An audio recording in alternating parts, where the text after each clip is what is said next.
Hey guys, আসসালামু আলাইকুম।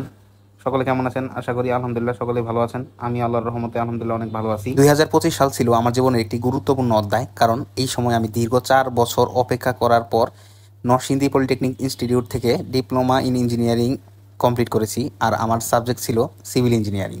তো যেহেতু ডিপ্লোমা ইন ইঞ্জিনিয়ারিং কমপ্লিট হয়েছে, তো আমার জীবনের পরবর্তী স্টেপে অবশ্যই আমাকে যেতে হবে। তোমরা অবশ্যই জানো এর পরবর্তী স্টেপ হচ্ছে বিএসসি করা অথবা হচ্ছে জবে কনভার্ট হওয়া।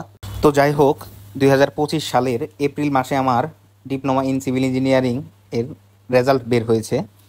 আর পরীক্ষাটা মূলত শেষ হয়েছে আমাদের ডিসেম্বর মাসে। তো তখন মূলত আমরা ইন্ডাস্ট্রিয়াল ট্রেনিং কমপ্লিট করেছিলাম এবং আমাদের অষ্টম সেমিস্টারের সমাপ্তি হয়েছিল।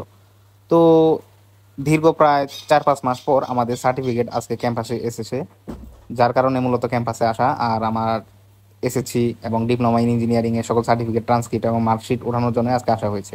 অনেকে জানতে চায় আমি কোথায় পড়াশোনা করেছি এবং কিভাবে আমার ডিপ্লোমা ইন ইঞ্জিনিয়ারিং কমপ্লিট করেছি, তাদের জন্য আজকের এই ভিডিওটা। মূলত এটি ছিল আমার ক্যাম্পাসের ভিডিও, আর এইখানে আমি আমার ডিপ্লোমা ইঞ্জিনিয়ারিং কমপ্লিট করেছি। পড়াশোনার জন্য নরসিংদী পলিটেকনিক আসলে একটি অন্যতম প্রতিষ্ঠান, আর নরসিংদীর জায়গাটা অনেক সুন্দর। মূলত পড়াশোনার মান উন্নয়ন অনেক দিক দিয়ে এগিয়ে আছে এই জেলায়। তো কারো যদি পলিটেকনিকে পড়াশোনা নিয়ে কোনো কিছু তথ্য জানার থাকে, অবশ্যই আমার সাথে যোগাযোগ করতে পারো এবং আমার চ্যানেলটাকে সাবস্ক্রাইব করে পাশে থাকতে পারো। পরবর্তীতে আমি কি করি এবং কিভাবে জব করি না কোথায় বিএসসি করি, সকল কিছুর দিক নির্দেশনা আমি আমার ভিডিওতে দেওয়ার চেষ্টা করবো ইনশাআল্লাহ।